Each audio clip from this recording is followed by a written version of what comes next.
Hey guys, Corell Cooper here with OnTheBlack.com here with a Q&A. First question comes from New FJH Bears Fans 23, and it's a two-part question. First question is, what do you think about Josh Thole's big league debut? And the second question are, what are the chances the Mets can sign Rockies starter Jason Marquez to be the #2 starter in the offseason? So first, the first question, I think Thole's big league debut was pretty good. I believe he had 2 hits in that. He's been impressing Mets fans and management so far. Mets blog had a good write-up about how Thole's been impressing Jerry Manuel, so on and so forth. Still early, but the kid's looking good so far. In terms of Marquez, I think he is a solid pitcher. He's been pretty steady over his career. He's usually around 200 innings every season.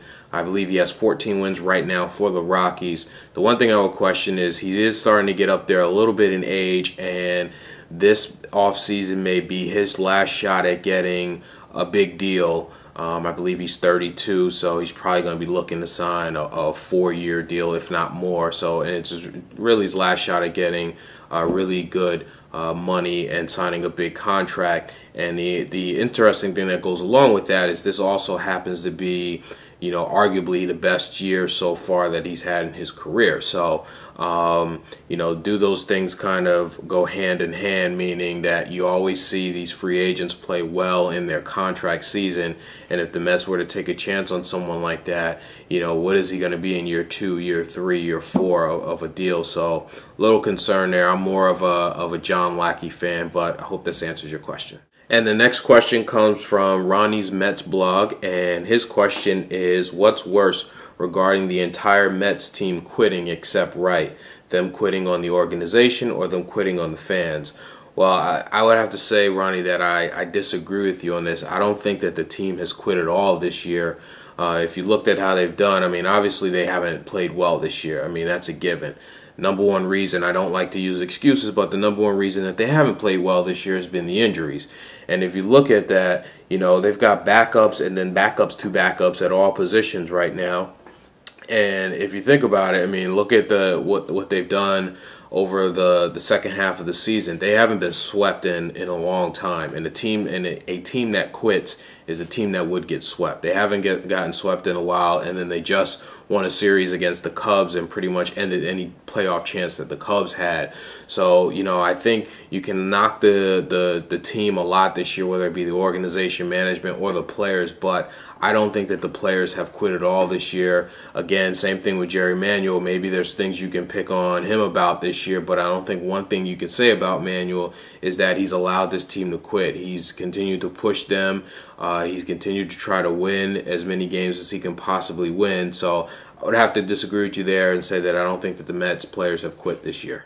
And the last question comes from Go57 Mets, and his question is, which top prospect of ours between Parnell, Neese, Murphy, Thole, and Fernando Martinez will have the most successful career? I think that's a little hard to answer. A number of those guys have been injured this year. So it's a little tough to tell. They're all kind of young. They all could develop into really good players, or they all might fizzle. So a little difficult to answer that question. I will say, though, my rundown of all of them, obviously Josh Thole's been impressive for the short time that he's been here, and could, if he continues this up, could answer one of the Mets' needs in the offseason for a catcher for next year.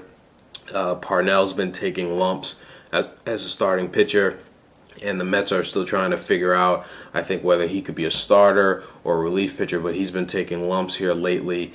Neese, a little difficult to tell. He had some good spots while he was here. He also had some bad spots, but because of him being injured, a little difficult to judge him. Sort of same thing with Fernando Martinez, although when Fernando Martinez was here, I think for the most part he looked overmatched at the plate. So a little concerned about Fernando Martinez. And in terms of Murphy, I think that at best Murphy's a bench player. Obviously he's not an outfielder. I don't think he has enough power to play first base on an everyday basis.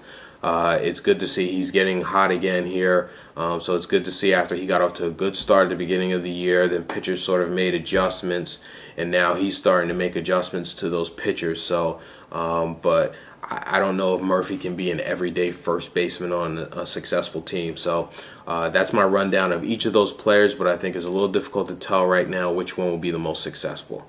And that's it for my Q&A, guys. Let me know what you think, and I'll talk to you soon.